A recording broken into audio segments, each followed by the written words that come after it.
hard every day to provide for their families and deserve to do so in safe working conditions.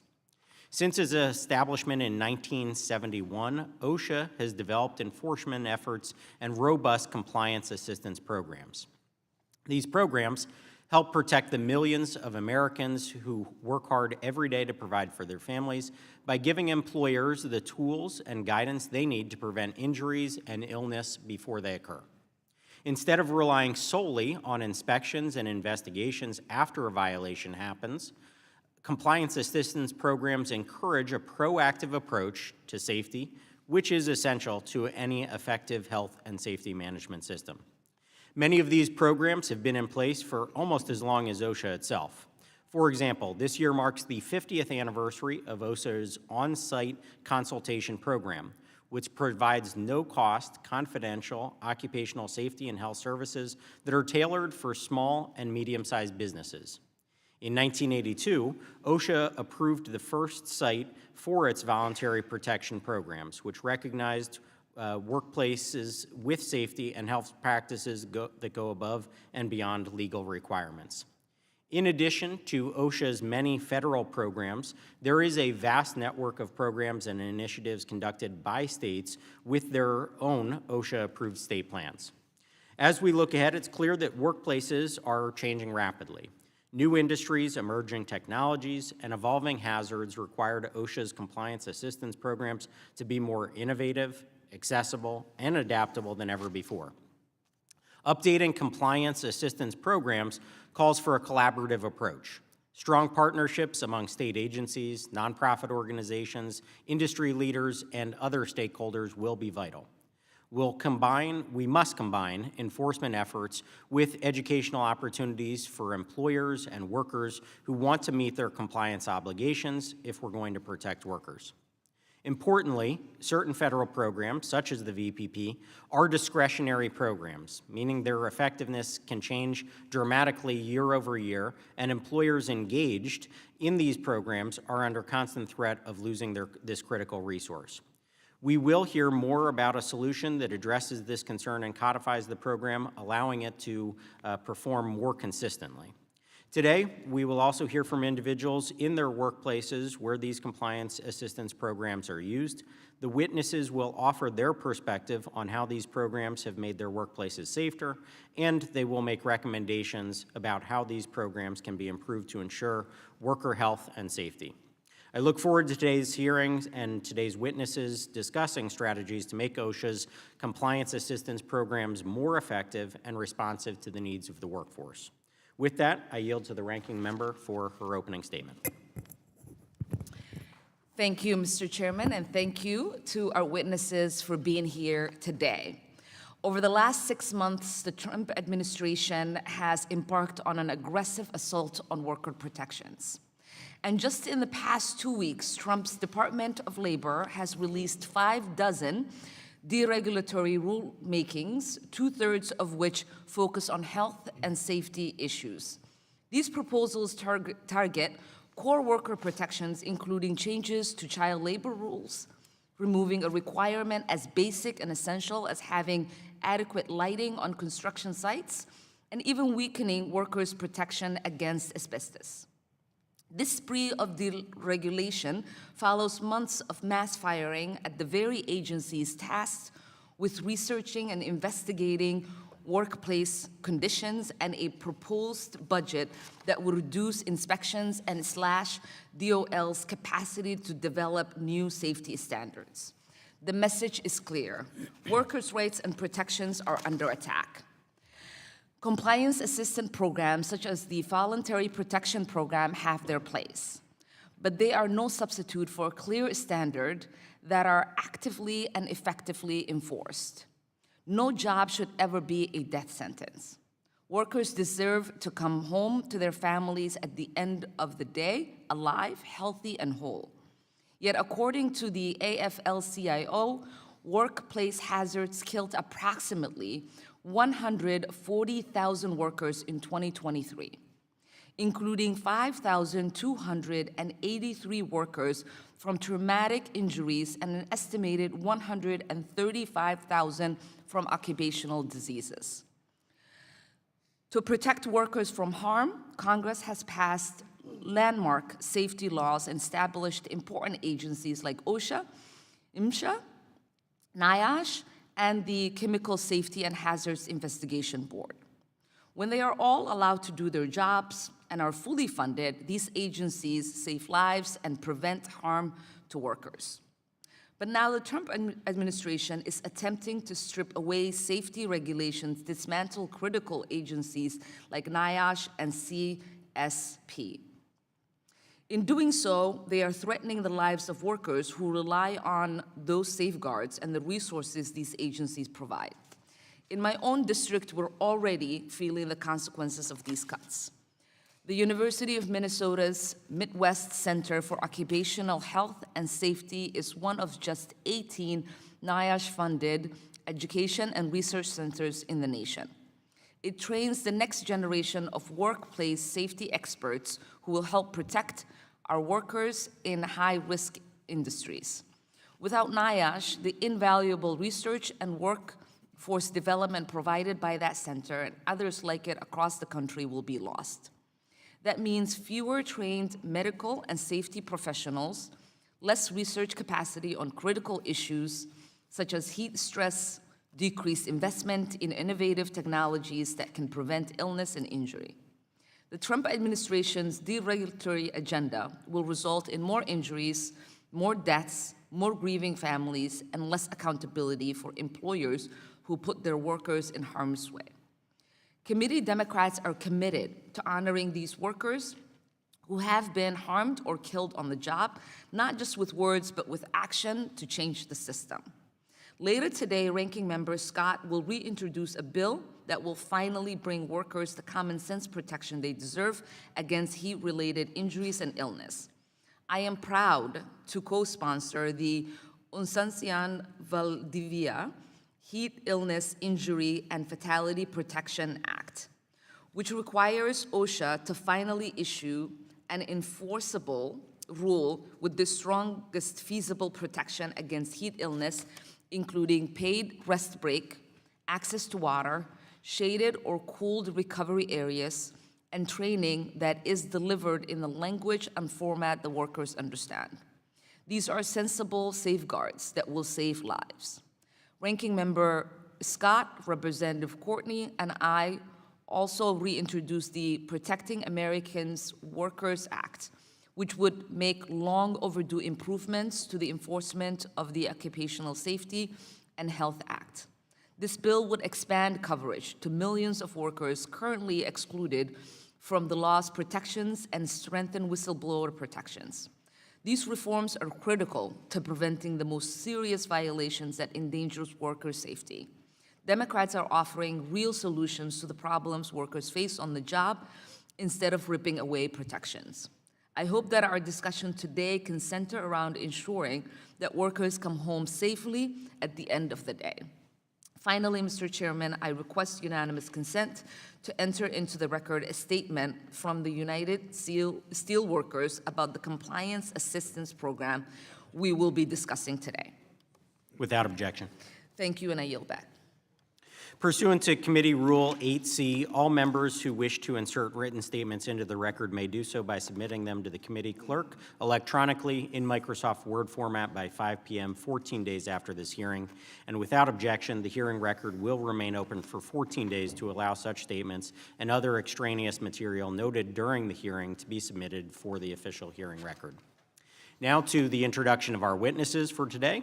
Our first witness is Mr. Chris Williams, the Executive Director for the Voluntary Protection Programs Participant Association in Falls Church, Virginia. Our second witness is Mr. Myron Harper, the National Health and Safety Director for Cintas Corporation in Indianapolis, Indiana. Our third witness is Ms. Rebecca Reindahl, the Safety and Health Director at the AFL-CIO in Washington, D.C. And our final witness is Mr. Kevin Sell, Senior Director for Corporate Development at Quest Group in Alexandria, Kentucky. Mr. Sell is testifying on behalf of the Associated Builders and Contractors. We want to thank all of our witnesses for being here today, and we look forward to hearing each of your testimony.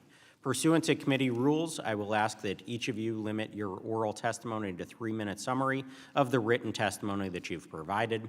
As committee members have many questions to ask for you, the clock will count down from 3 minutes. Pursuant to Committee Rule 8D, the committee practice, however, is that we will not cut off your testimony until you reach the 5-minute mark. I would also like to remind the witnesses to be aware of their responsibility to provide accurate information to the subcommittee. And with that, I will recognize our first witness today, Mr. Williams. You're recognized for your testimony.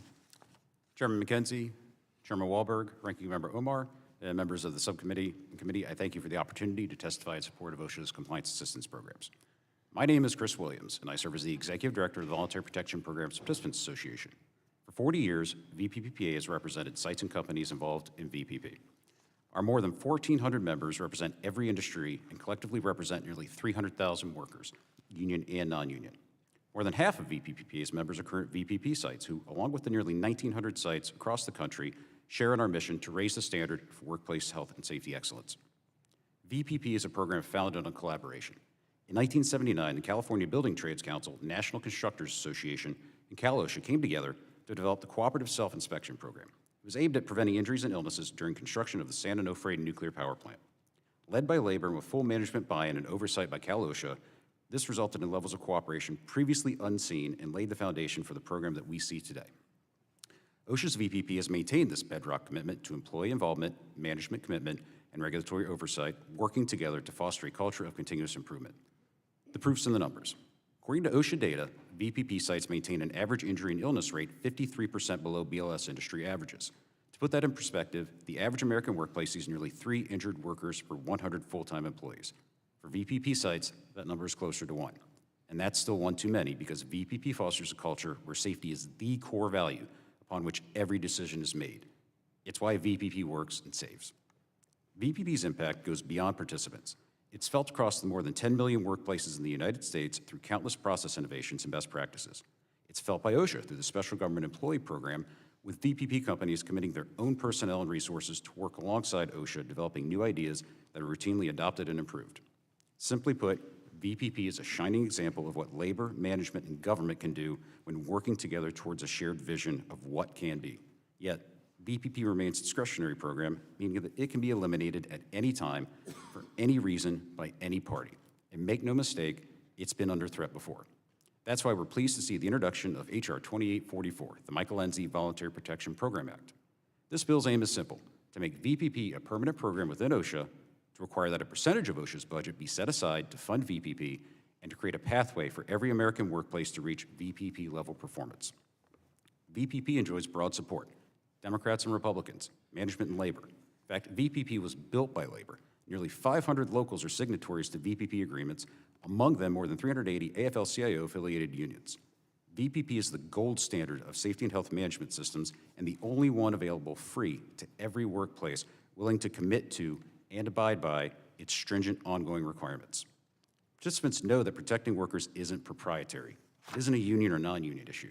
It's about sending our loved ones home in the same or better condition in which they arrived every day. I thank you for your time, and I look forward to your questions. Thank you, Mr. Williams. Next, we have Mr. Harper, and I recognize you for your testimony. Good morning, Chairman McKenzie and Ranking Member Omar and members of the subcommittee. Thank you for holding this hearing and for the opportunity to testify on the importance of the Voluntary Protection Program. My name is Myron Harper. I am a Director of Health and Safety for Cintas Corporation. Cintas is dedicated to helping more than 1 million businesses of all types and sizes across the United States get ready to open their doors with confidence by providing a wide range of products. Cintas employs approximately 47,000 employee partners in our workforce today, and our overarching goal is to ensure everyone returns home safely at the end of the day. We accomplish this through our Cintas Health and Safety Management System, which is modeled by after our OSHA Voluntary Protection Program. Since the certification of our first site in 2010, 139 additional Cintas facilities nationwide have achieved VPP STAR certification. Achieving VPP STAR certification is a rigorous process. Our locations must show that all employee partners work together to prevent workplace injuries and incidents. I also serve as a special government employee through OSHA's Voluntary Protection Program. As a special government employee, I have the opportunity to engage with peers through multiple educational opportunities, mentoring, and by participating in on-site evaluations. Even though OSHA works together with sites to find solutions to give feedback, we are held to an even higher standard and are still subject to audits and evaluations post-certification. And this remains critical to the success of this program today. I would like to thank Congresswoman Diana Harshbarger and Congressman Mike Thompson, the bipartisan co-sponsors of H.R. 2844, the Michael Enzi Voluntary Protection Program Act. Passage of this legislation would ensure the long-term success of this great program in keeping all employees engaged, healthy, and safe. Thank you again to the subcommittee for the opportunity to testify. I look forward to your questions. Thank you. And next, I'll recognize Ms. Reindell for your testimony. Good morning, Chairman McKenzie, Ranking Member Omar, and members of the subcommittee. I appreciate the opportunity to testify today on behalf of the AFL-CIO about protecting worker health and safety. I want to start by saying that the magnitude of work-related fatalities, injuries, and illnesses is enormous for American workers, and it's totally unacceptable in this country. Each year in the U.S., more than 5,000 workers die on the job from traumatic injury, and an estimated 135,000 die each year from work-related disease. The families of these workers suffer the consequences, and these are devastating and they're preventable. So what we are talking about today are not just numbers and goals and achievements, they are people's lives. Yet the Job Safety Enforcement Agency for most workplaces, OSHA, has been starved by budget cuts and hampered by staffing reductions and low penalty structures that keep it from carrying out its core responsibilities entrusted to it by Congress, even before the Trump administration's recent efforts that will reduce these resources even more. Between 1991 and 2024, OSHA's budget decreased 8%. In the last 35 years, we have seen a 19% reduction in all of OSHA's staff, including at headquarters, and with a whopping 35% decrease in enforcement staff alone. Meanwhile, employment has grown 43% and workplaces have grown 82%. Overall, this is a 38% reduction in the amount the agency has to protect each worker it is responsible for, now only $3.92 for each worker. We do a calculation each year in our report on the number of years it would take OSHA to inspect each workplace in its jurisdiction once, based on its resources. Since 1991, that number has gone from once every 84 years to once every 185 years. And under the President's budget proposal for fiscal 26, that number would be the worst on record, once every 266 years, because they've proposed to reduce the number of OSHA inspections by nearly 30%. Meanwhile, 8 million public sector workers have no OSHA coverage, a number that has increased 10% in the last 35 years. All of this means that the budget appropriated by Congress is not enough for the agency to carry out even its core responsibilities of setting standards and enforcing them. A quick reminder, the two duties in the OSHA Act are for employers that must, 1, maintain a workplace free from recognized hazards, and 2, comply with the standards promulgated by the agency. Recent firings of the health and safety agency staff like NIOSH and new policies by the Trump administration will only make things worse for America's workers. And right before the 4th of July, the administration just proposed to rescind and weaken dozens of worker health and safety rules, including removing training and medical evaluation requirements for PPE to function properly, removing employer requirements on reporting illnesses, and removing OSHA's general duty to keep workers safe. Meanwhile, OSHA hasn't been able to issue many standards in recent years, and when they do, it can take up to 20 years to get one out the door. Compliance assistance has always been part of the OSHA model, but compliance assistance is just that, assistance to aid employers with understanding and complying with the law. And OSHA has many compliance assistance programs. Examples are resources for businesses to better understand the standards they need to follow, guidance on specific hazards and ways to correct them, and recommendations on systemic issues to keep those hazards corrected. But lower penalties, just like inspection exemptions, incentives to underreport injuries, and a lack of meaningful worker and union participation all undermine the credibility of any voluntary program. And resources are not distributed evenly. For years, OSHA has consistently spent more than 10 times the amount of money on employer compliance assistance than it has on worker safety and health training. And now the president has proposed to zero out worker health and safety training altogether in OSHA's budget. OSHA's few resources are not a reason to spend more money on voluntary approaches. Compliance assistance is an important part of the OSHA model, but only as an aid to support the mandate the agency was given by Congress, not a replacement for it. Thank you for inviting me to testify, and I would be happy to answer any questions. Thank you. Lastly, I'll recognize Mr. Sell for your testimony. Thank you, Chairman McKenzie, Ranking Member Omar, and members of the subcommittee. Thank you for the invitation to testify this morning and for the opportunity to discuss voluntary protection programs and the future of Occupational Safety and Health Administration's compliance assistance. Again, my name is Kevin Sell. I currently serve as the Senior Manager of Corporate Development at Quest Group. We are a 100% employee-owned company founded in 2003. Quest Group has grown from its roots in Port Clinton, Ohio to become a trusted partner across the United States. Today, Quest Group is licensed in nearly 40 states with 7 regional offices and 2 craft education facilities. Today, I'm testifying on behalf of Associated Builders and Contractors, a national trade association with 67 chapters, representing more than 23,000 member companies and millions of craft professionals. I began my career as a firefighter, later shift commander, and that helped me launch a career in construction. Before Quest Group, I contributed to the significant growth of Century Construction and United Group Services through safety quality programs and workforce development solutions from 1990 to 2004. I've also held leadership roles on both the Kentucky Workers' Compensation Funding Commission, and I chaired the Kentucky Occupational Safety, Health, and Review Commission. Aside from my education, I hold several certifications in the health and safety field. The area offices of OSHA provide employees and employers with valuable expertise and support through the Compliance Assistant Specialist and their challenge program that is a path to VPP. By having a partnership with the area office, you gain non-enforcement support so you can work with OSHA to get better and reduce risk to your entire team.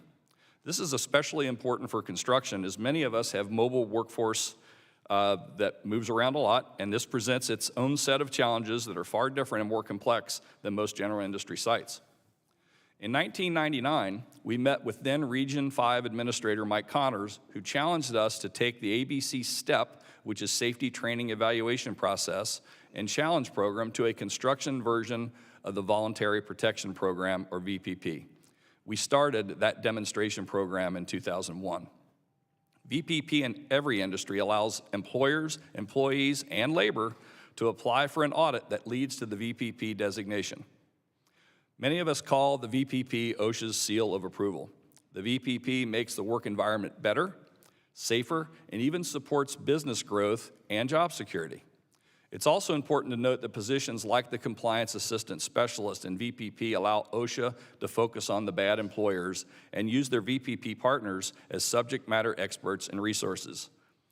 OSHA standards are minimum standards, and it is far better for employees to be protected by a VPP employer. It is also important to mention a bit more about ABC STEP program. This process gives you a position of where your health and safety program is at and how to get better based on levels like gold, platinum, diamond. When I mentor construction companies applying for VPP, I always ask them for their STEP level or have them start this process. STEP was a key factor in creating VPP in construction, and I still find it of high value to that application process.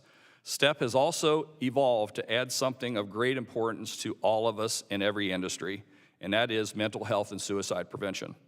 Together with all other aspects, we now focus on total human health. I look forward to discussing this important issue with the subcommittee today and hopefully provide insight into the successful programs. Thank you very much. Thank you.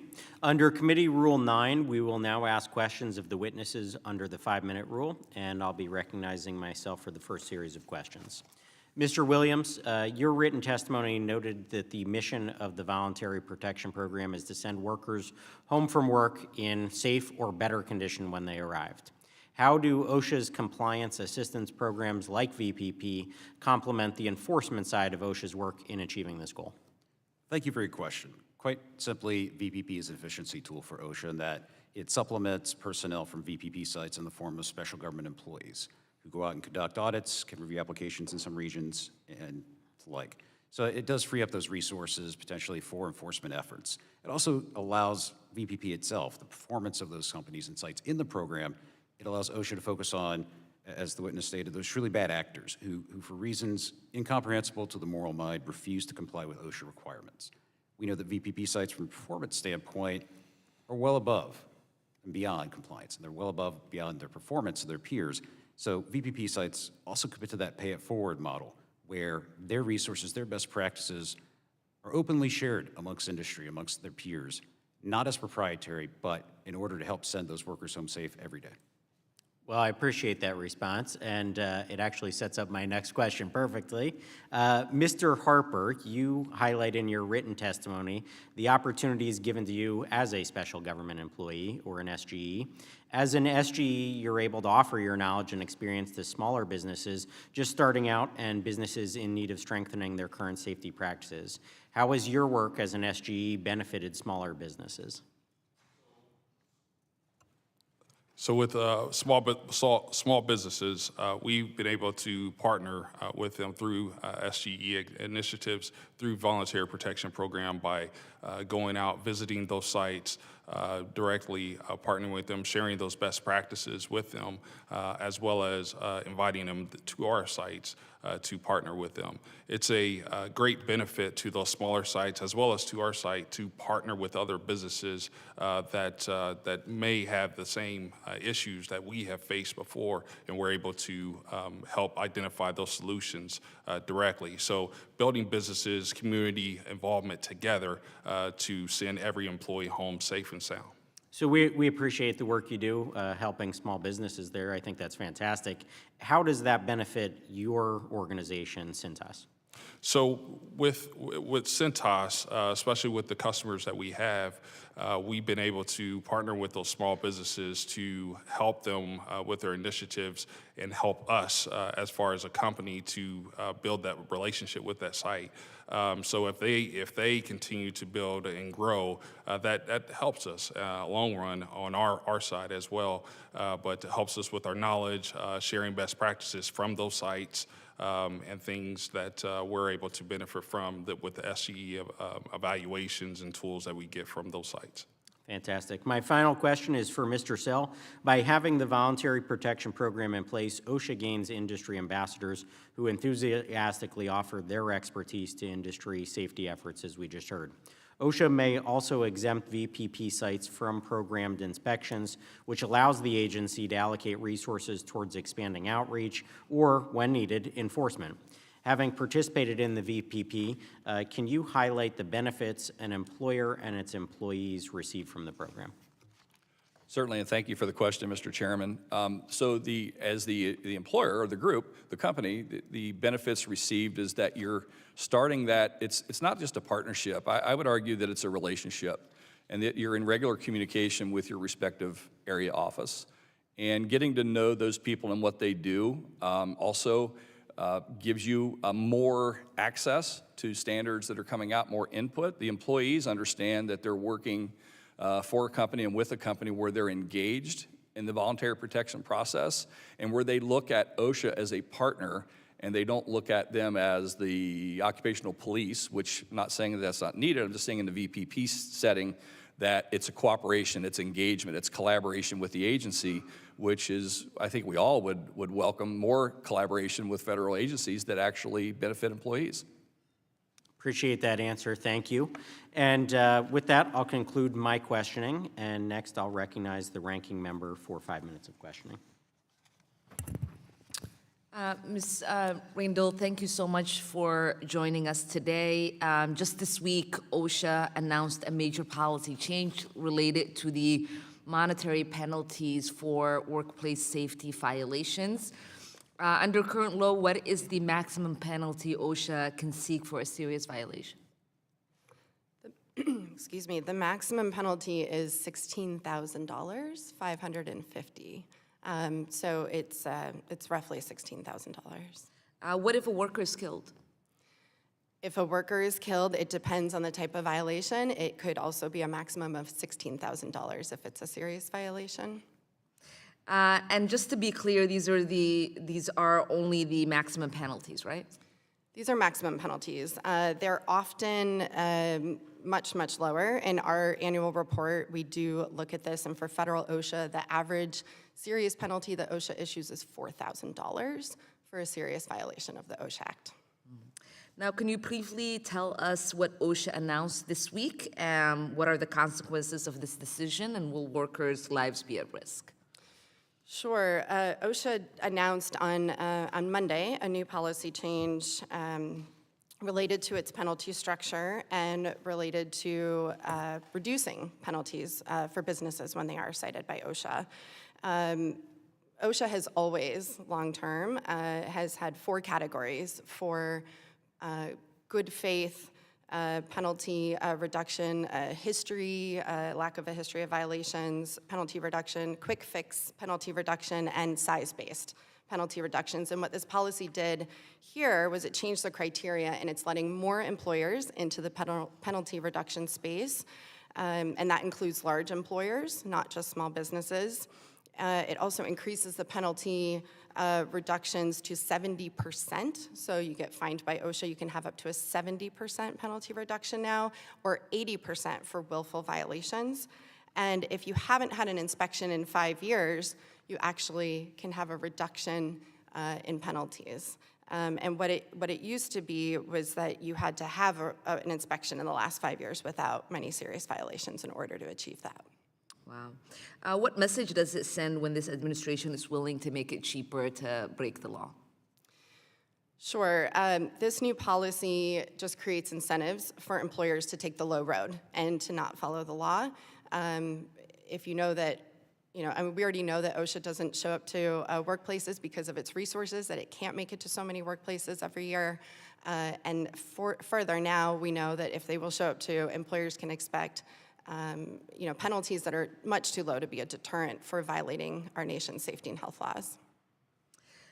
In May, Secretary Chavez Romero told this committee that she would double down in addressing child labor. And yet her Labor Department recently sent a draft rule to OMP on child labor, which has not been made public. That might actually weaken child labor protections. With child labor violations rising across the country, we need to make our child labor laws stronger, not weaker. And I hope everyone here can agree with that, because potential rollback is very troubling. Ms. Rindle, if this new DOL rule increases hours that children can work or exposes them to more dangerous jobs, what exactly is the Trump administration doubling down on? Sure. Yes, we haven't seen this rule in full yet, but it is by title about hazardous occupations for children to work in.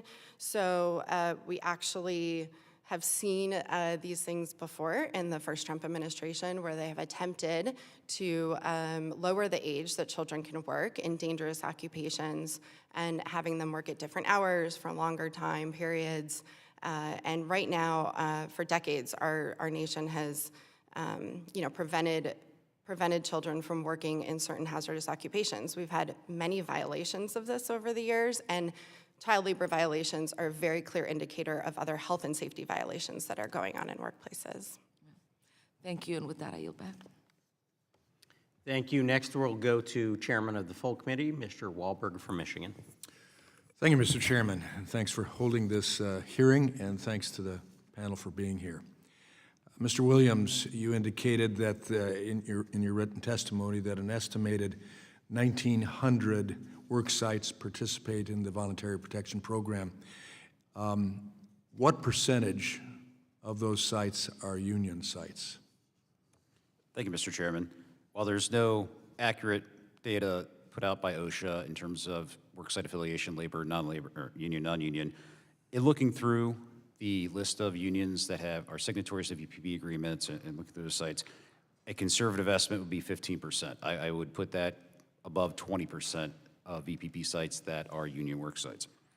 I say that because the data is incomplete to some extent. For example, in California, 61% of VPP sites are union affiliated. Okay. What additional requirements are there for work sites who are represented by a union and want to join VPP? And if you could also respond, what kind of feedback have you received from the unions about these sites? Certainly.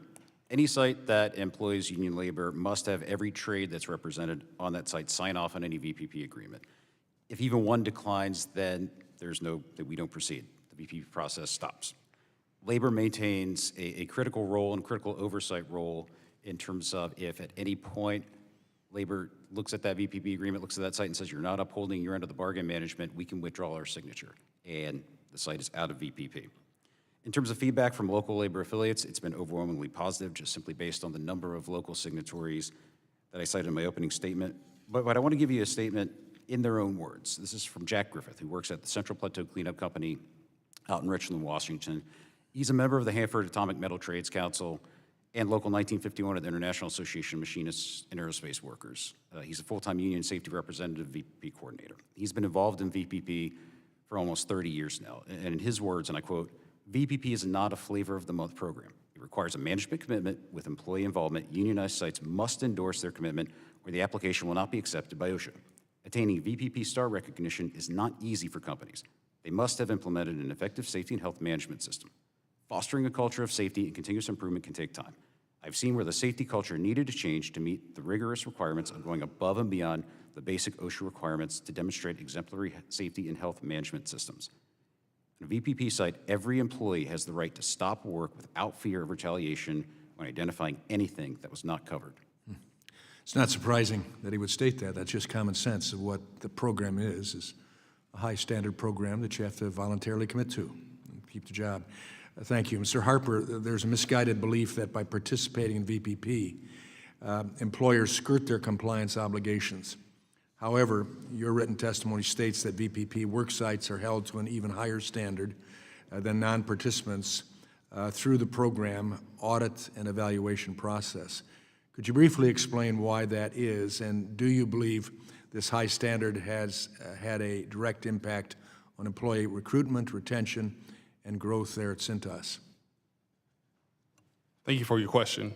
When it comes to the high level of importance for safety at Cintas and within our facilities, partnering with our employees have definitely helped to further the importance of safety. When it comes to audits that happens with OSHA, we have to make sure that we hold to a high standard with OSHA on a annual basis. We got to submit our records of where we are for continuous improvement.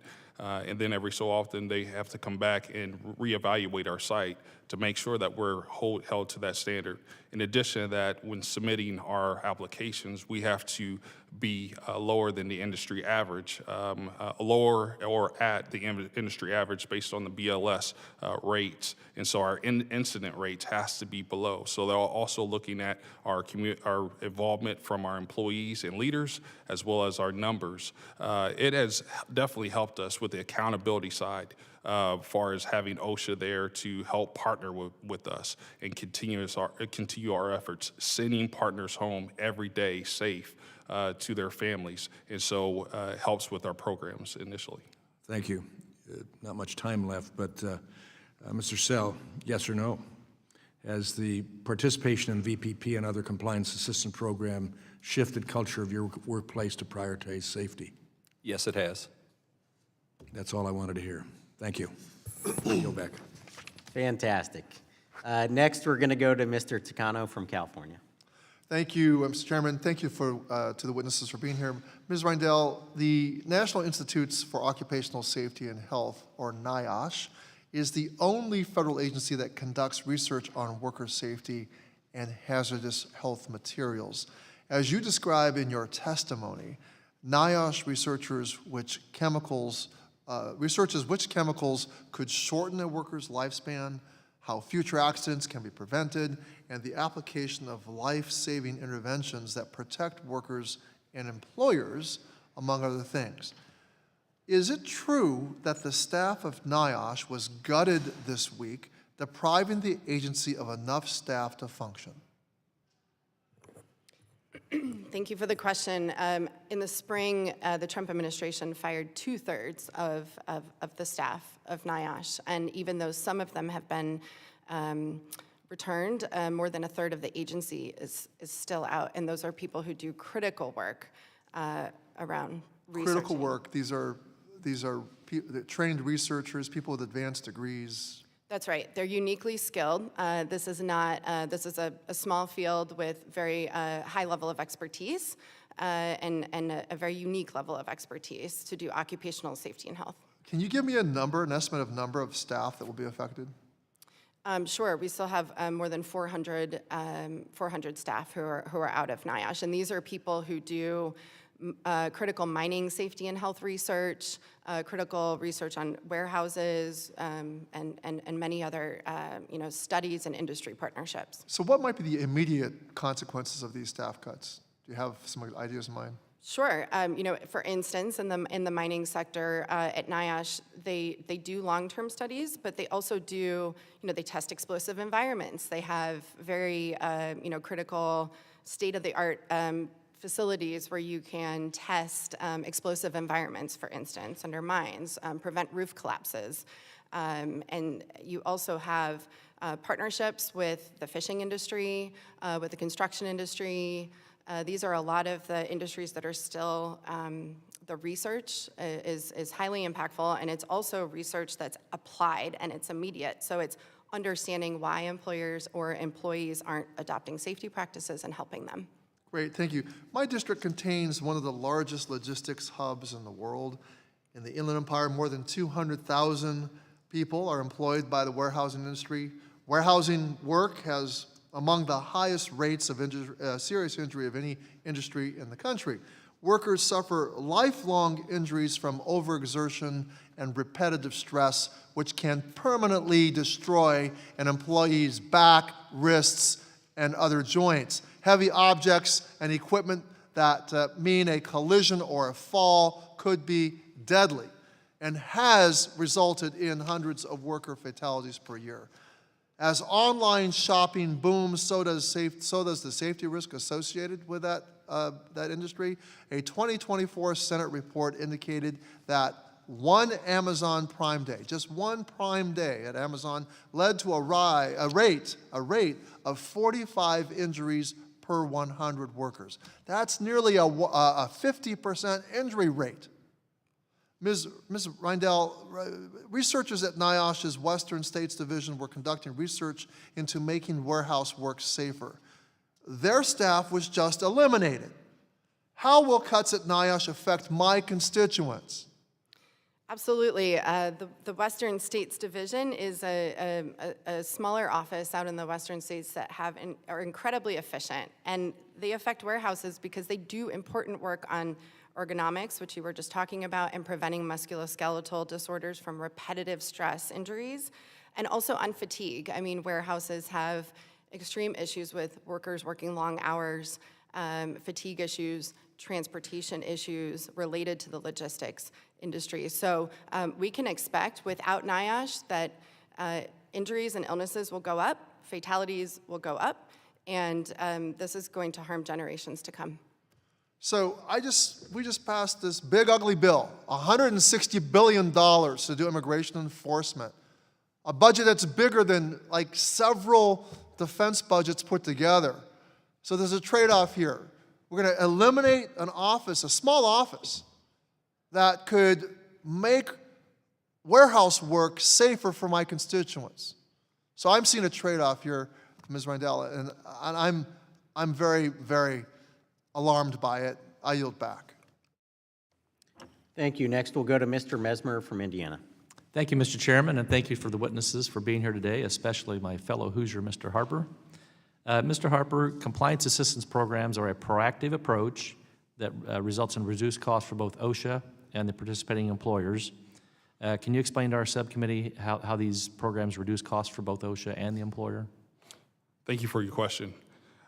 So with the assistance programs, especially with the SGEs, we're able to have multiple people go to a site or partner with other sites versus having one personnel from OSHA in one area, one region, supporting thousands of sites. And so by helping other businesses partner with other businesses through VPP has absolutely helped partner with other sites, build that relationship, especially with the special government employee program. Okay, thank you. You also ran a successful VPP program, and those work sites require buy-in from all parties involved. What role does employee involvement play in a successful VPP worksite? Thanks again for your question. So with the employee involvement, one cannot get a VPP site. You can't go through certification without having that involvement, without having that engagement from your employees. And so this is not built on, our safety system is not built on one person, but it's all the employees at that site and multiple sites. So that's buy-in from everyone at that site to get everyone home safe and sound. So that's very important to the success of this program in VPP. Thank you. OSHA has found significantly lower injury and illness rates among VPP participants. Mr. Williams, would you say that that employee buy-in creates a culture of safety within your organization by being a VPP participant? Absolutely, sir. It is a culture where, as I mentioned before, safety is the core value upon which every decision is made, and where employees, frontline workers are empowered to stop work, to own that program. Okay, thank you. And also, Mr. Williams, critics of VPP will claim that by passing H.R. 2844, we will take away from OSHA's ability to enforce safety standards, keep workers safe, even though this legislation dedicates 5% of OSHA's annual funds to continuation of the program. What would you say in response to that claim? I would look at this from the standpoint of VPP funding alone. We know that number is significantly lower. It's less than 1% of OSHA's overall budget at present. That 5% number represents growth in the program that we know has been successful. And I would relate that as well from the standpoint of we look towards what VPP accomplishes in the scheme of, we talk about enforcement. Enforcement will always have a need within OSHA and will always be part of its core mission. But enforcement results in an inspection that may be on a site 1, 2, 3 days. The other 362 days of the year are what compliance assistance programs like VPP tackle. It's creating that environment, the conditions and the culture at a work site so that employees are that empowered to work safe, they're empowered to own the program. Management commits to that, and the regulatory oversight, as the other witnesses have talked about from their personal perspectives, is the fact that that annual self-evaluation, that audit, a VPP site's going to see OSHA on their site every 3 to 5 years. They openly welcome them. Okay, thank you. Yield back the rest of my time. Thank you. Next, we'll go to Ms. Stevens from Michigan. Thank you, Mr. Chairman, and thank you to our ranking member as well, and of course our witnesses. We all know that OSHA plays an incredibly vital role in making sure Americans across the country are safe at work. And as a daughter of a small business owner who was a landscaper and employed a lot of people, we know a thing or two about workplace safety in my family, and as someone who has visited over 200 manufacturers in my time in Congress through my Manufacturing Monday program, I see those safety standards in play. But I want to focus my questions certainly on Michigan, but I also just don't want to leave out the assault on our federal workforce and decades of underfunding at OSHA that has been mentioned that leave workers more exposed than ever. And so that combined with catastrophic Medicaid cuts in the reconciliation bill that came down makes it very difficult for workers at this time, and particularly for folks who I hear from a lot in Michigan. An AFL-CIO report found that OSHA has just $3.92 per worker that it is responsible for protecting, and that's down from $6.36 in 1991. And the number of OSHA inspectors per million workers has fallen from 9.7 to 6.1. So, Ms. Rendell, you served at OSHA, you mentioned that. How does this consistent and worsening underscore resourcing or the under-resourcing of the agency that leaves workers exposed to increased safety risks on the job? Sure. You know, I think in short, just to say that you have the fox guarding the hen house, right? You have fewer inspections, fewer presence less in presence in the workplace by OSHA, by an independent, by an external third party. You also don't have an avenue for workers to reach out to an external party. We know there's a lot of fear right now in the US, generally speaking, and without the ability for OSHA to show up and to talk to workers, this has a severe dampening effect on how we actually can measure what's going on. I also want to say that enforcement has been effectively evaluated by many studies to look at OSHA enforcement and OSHA standards and how those have saved lives and been effective and actually greater than the standards even predict. So we have effectiveness of OSHA enforcement that's been shown through many, many studies. I think a lot of my colleagues are talking about VPP. This program still hasn't been critically evaluated, and where it has, there have been big problems with those evaluations to show that they're actually effective. So what we really want to do is make sure employers are following the law. Yeah, and how about attraction? So when we think about growing our manufacturing sector, we also need to think about the talent that we're bringing in. And I'm curious if when we're ripping away regulatory frameworks and the things that protect people on the job, if it is going to make it easier or harder to attract the talent. Sure. I know there's definitely an emphasis on domestic manufacturing, but how do you do that if workplaces aren't safe? I think that we've also heard today about OSHA being critically a part of the VPP program. We'll say there are a lot of on-site consultation programs and industry partnerships, and resources and compliance assistance are all very important.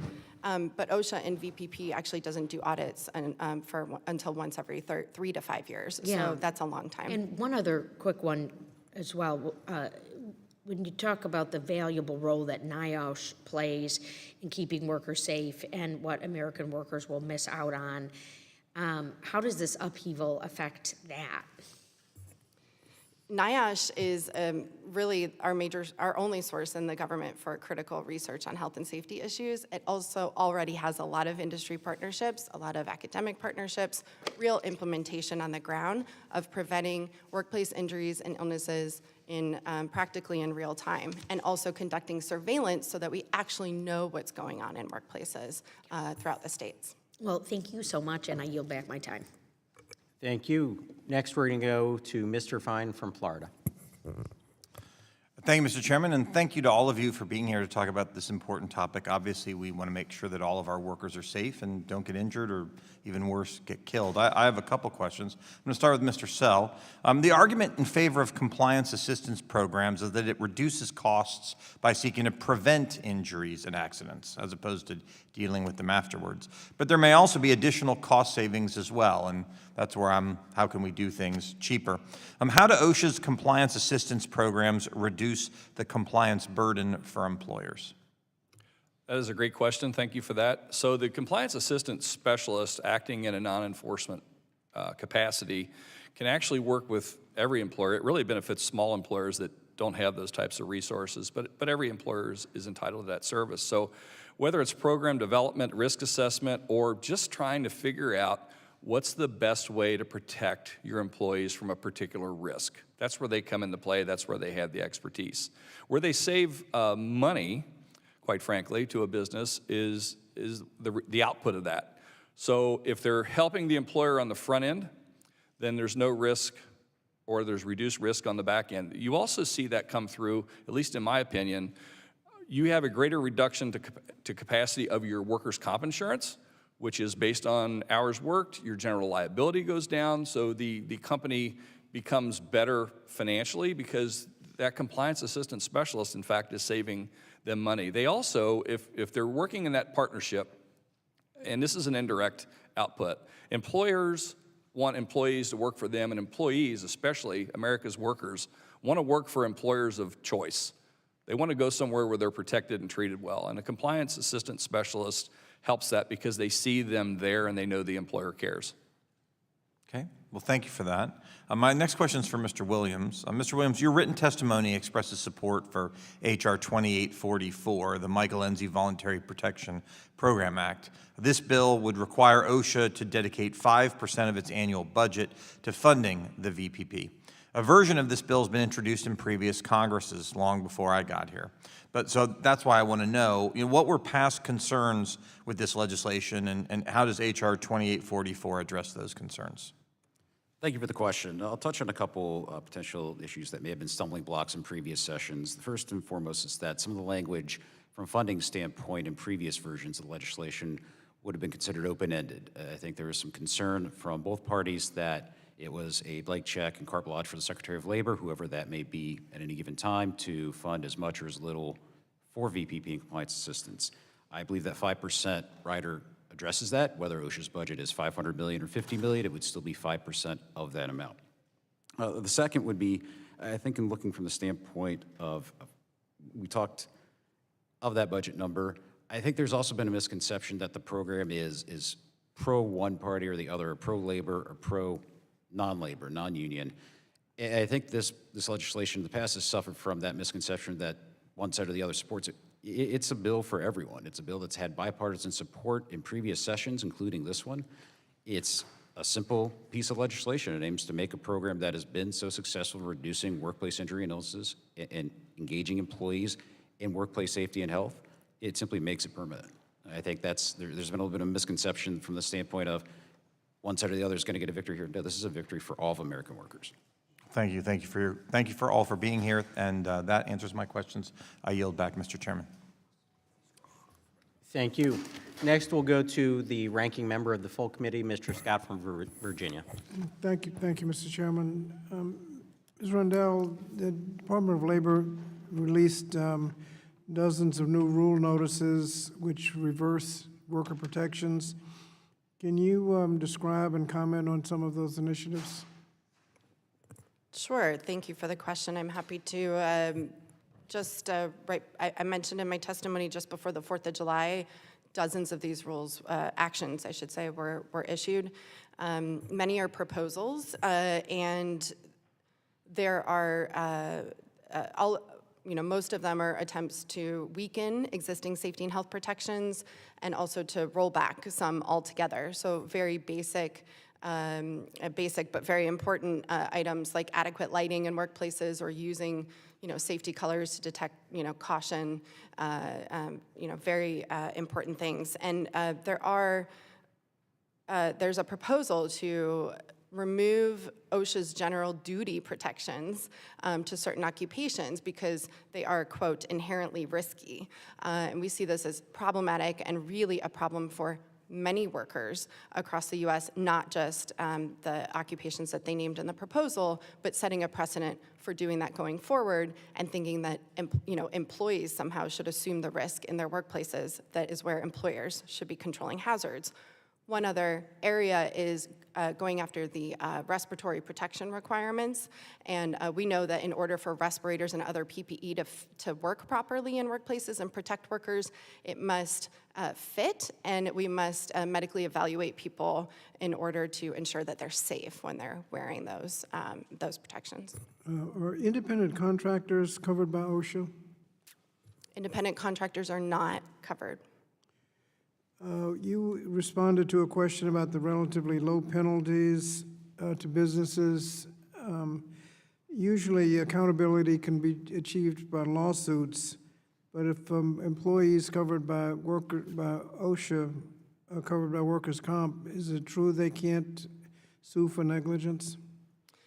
Yes, under OSHA law, there's no private right of action. Workers do not have other recourse.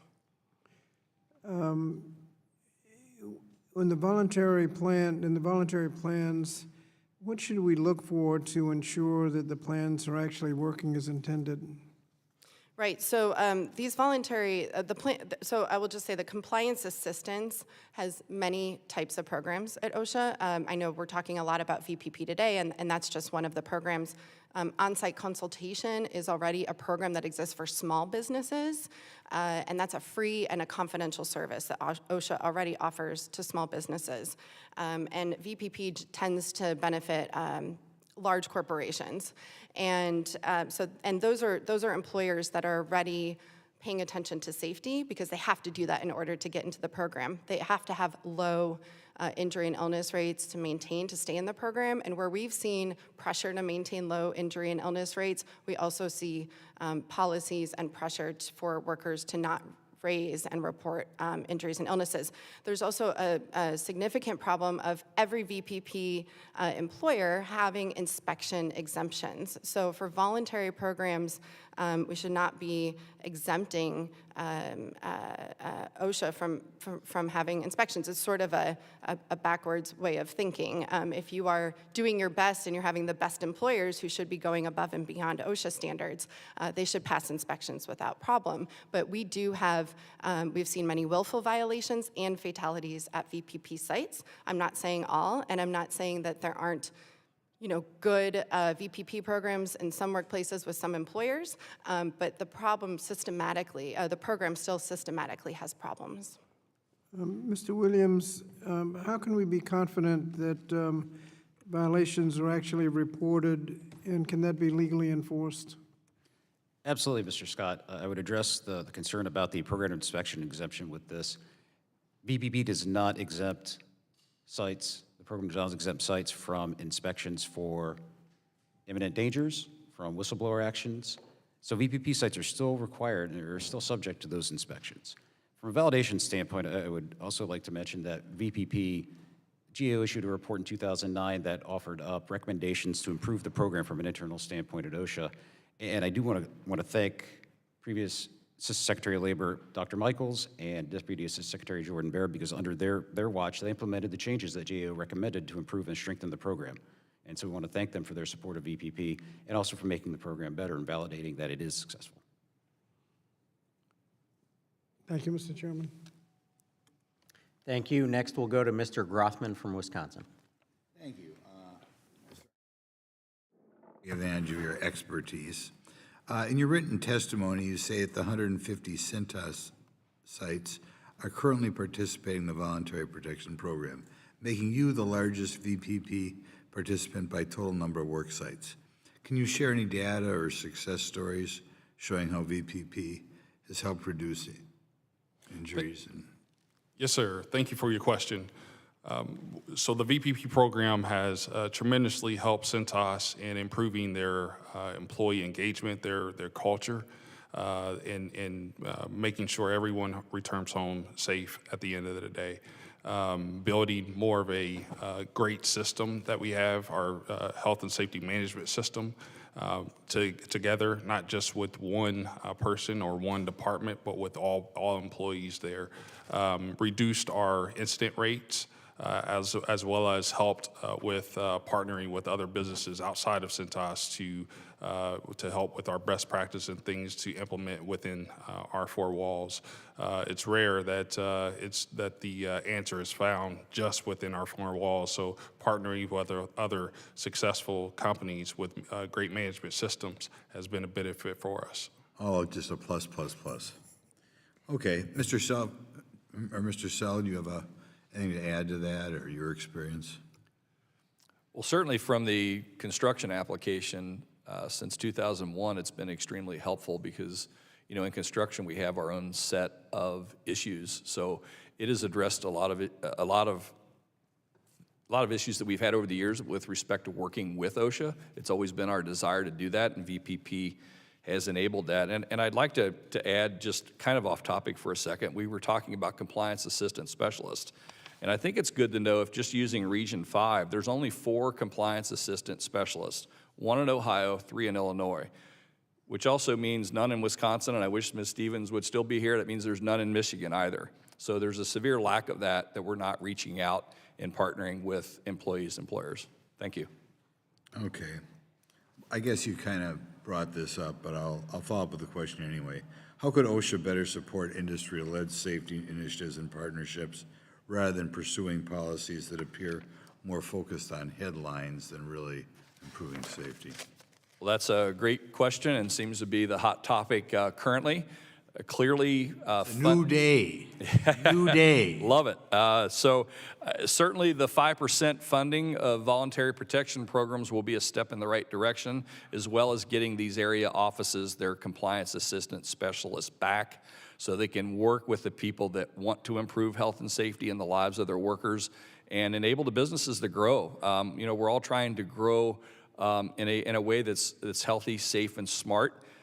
To provide workers, a quality of life and to provide this great country with a future.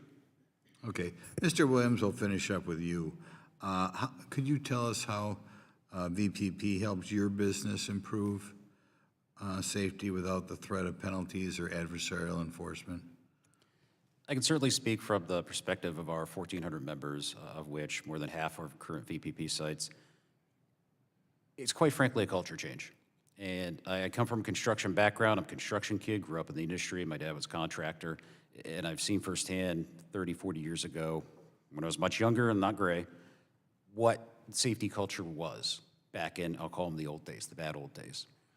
And what VPP has from an effect standpoint is it creates that sea change in culture, where we move from there's acceptable risk to we will not perform a task if it is not completely safe. And we will work with our employees. We will ask our frontline workers what they need to function safely, to go home at the end of the day in the same or better condition in which they arrived. That culture change is a direct result of VPP and the stringent requirements, not just from the application certification process, but every year with the annual self-evaluation, every 3 to 5 years with that audit when OSHA comes on that site with their SGEs and they will pick apart that site, and our VPP sites, our members welcome that. They want that because that is an outside third-party audit. They're going to gain a better perspective than what they see on their own. So there is that compliance portion of it, and then the direct positive effect, not just from a business standpoint, because safety pays, and VPP works and saves, but also from an employee morale standpoint and employee well-being standpoint. Can you give us an example of some of the negative grandstanding that you may have gotten in the past from OSHA, or that you're familiar with? We can tell you that there's been threats to the program from the standpoint of purely from the enforcement. And as I said earlier before, enforcement is always going to be a core function for the Occupational Safety and Health Administration. But when you look at enforcement, and comments here today, we've heard some of them, enforcement and inspections are similar to a speeding ticket. Police officer pulls you over, gives you the ticket, you go on your way. And so the short-term impact is very positive. You're most likely going to be able to look at, you're not going to speed, but over time, you regress back to going over the speed limit and creating that hazard. Compliance assistance, education, from a speeding ticket standpoint, going to a driver's ed course or remedial course to talk about the impact that someone speeding has on a victim of an accident that's caused by speeding, for example. The similar comparison with VPP compliance assistance. Compliance assistance goes over those other 363 days when the inspector's not on site and helps make that site safer. It's that long-term education and value component that prevents that fatality, prevents that catastrophic injury. Okay, thank you. Thank you. That concludes questioning from members, and I want to thank all the members for participating today. With that, we're going to go to closing remarks, and I'd like to recognize the ranking member for her closing statement. Thank you, Chairman, and thank you once again to all of our witnesses for speaking with us today. Today's discussion has made one thing abundantly clear. The future of workplace safety depends not on weakening protections, but on strengthening partnerships between OSHA, employers, and workers. Compliance assistance should be about empowering everyone to work together to identify hazards before they cause harm, and not about providing loopholes that allow dangerous conditions to persist. What we have seen from the Trump administration is a systematic effort to deregulate, defund, and dismantle the very institutions that keep workers safe. And the human cost of this deregulatory agenda will be devastating. From slashing capacity to NIOSH, to gutting OSHA enforcement, to zeroing out the Chemical Safety Board, this administration's reckless decisions would lead to more deaths, more injuries, and more families broken by preventable tragedies. We need strong, enforceable standards, not voluntary programs that lack accountability or budget and staffing cuts that risk more worker lives.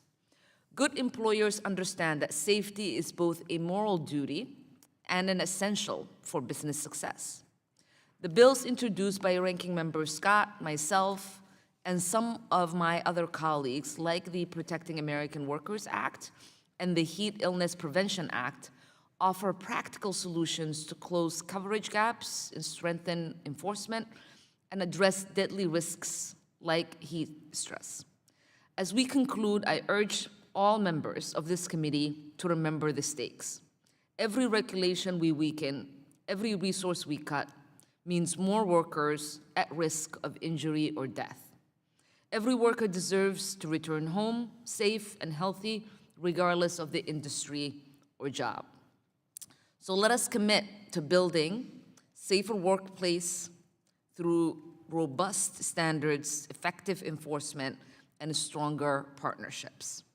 Because no worker's life should ever be threatened as expendable. Thank you, and I yield back the balance of my time. Thank you, and I'd like to thank all of our witnesses for joining us here today for this important conversation about ways that we can keep workers safe in their workplaces. Voluntary protection programs can be one important component of workplace safety, and we heard in the testimony today about how we can actually prevent accidents before they occur by creating that culture for safety that exists throughout the entire year for workers, not just a snapshot in time when an enforcement official shows up for OSHA for a day or 2 days and they get to see and experience what's going on in that workplace. I think, again, we all want to have that preventative maintenance going on, that preventative safety, and I think voluntary protection programs help aid and assist workers in having that culture of safety in their workplaces. We also had a broader discussion about the reforms that are going on at the Department of Labor. I think they're critically important because I think we saw during the last administration the absolute failings of the Biden administration and Democrats to hold them accountable for workplace safety. We saw that during the last administration in the spike of child labor violations that went on around this country. Hundredfold increases, multiple hundredfold increases in child violations. So all the regulations that they want to talk about, all the people that were at the Department of Labor during the last administration, they did nothing to keep children in this country safe. Absolutely nothing. So to sit here and say that we need no reforms and no changes is absolutely absurd. We want to work hand in hand with the Trump administration to make sure that we're keeping workers safe in all environments. And that's what we're going to do. The administration is making critical reforms that are so important, and we're going to work with them as a legislative body to make sure that workers across this country are kept safe. Again, I can't believe that we sit here and hear from the other side about how they want to keep workers safe in this country when they did nothing for years to keep those children safe in their workplaces. Absolutely nothing. That's an outrage. And it should be on the record that they did nothing, they said nothing, and now they want to sit here and try to take the moral high ground for workers. Absolutely absurd. So with that, I would again like to thank our witnesses for being here today. Look forward to working with all of you and everybody across the aisle in a bipartisan fashion to find ways that we can keep workers safe in this country, whether it's in a voluntary fashion or in a regulatory fashion. We all share that same goal, and I want to thank you again for being here. With that, this meeting is adjourned.